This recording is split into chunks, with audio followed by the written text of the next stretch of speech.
I would wanted the minister to have read in his presentation the data on the Zika virus and its impact, as well as neonatal deaths.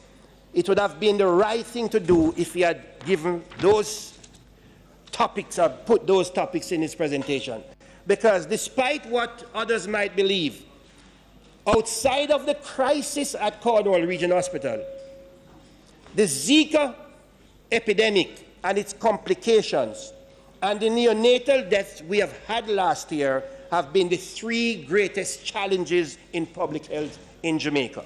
So for the minister not to have addressed them directly, we feel is a sad thing. As he did last year, he mentioned nothing about Zika or its complication in his presentation. To him, the House of Representatives does not need to know. It is privileged information that resides only in the corridors of the Ministry of Health. This approach, we believe, is a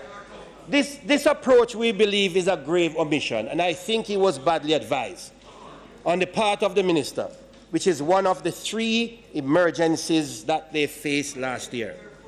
The Zika experience has been a testing one for our nation.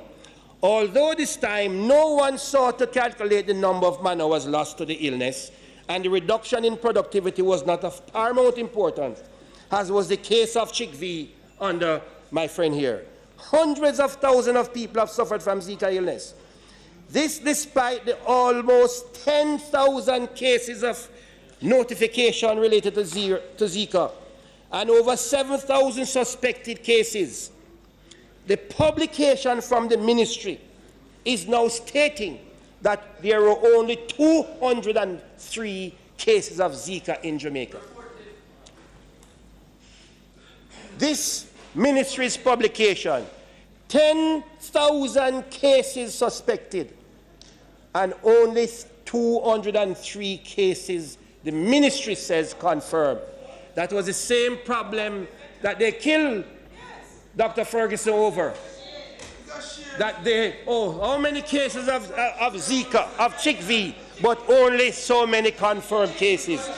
It is a case, is it a case where they had stopped testing for Zika?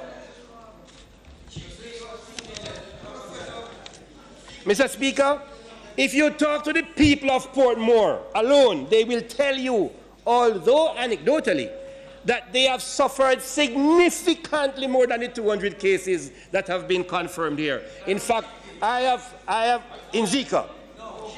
Mr. Speaker, the shift in approach taken by the administration from the house-to-house assessment for a mosquito breeding site under this Operation Search and Destroy to a different campaign of cleaning of gullies is a mistake, because the Aedes aegypti mosquito lives in the house. It is a domestic mosquito. What is missing also, Mr. Speaker, from this is the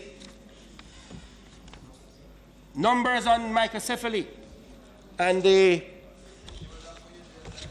the data and the vitals indicate that only 78 pregnant women of the 827 cases reported tested for Zika.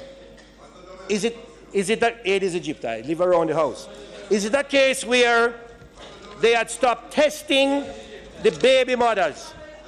Nothing has been said about the acute flaccid paralysis, or GBS, Guillain-Barré, GBS, Guillain-Barré. Well, the correct name is acute flaccid. Is that in the vital? Not published.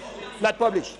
In 2016 alone, there were 161 notified cases of Guillain-Barré and suspected 37 cases. I have known at least 6 persons who had Guillain-Barré disease, and 1 has died.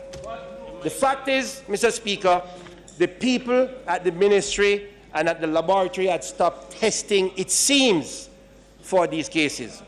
Microcephaly. In 2016 alone, microcephaly in babies, 120 notifications.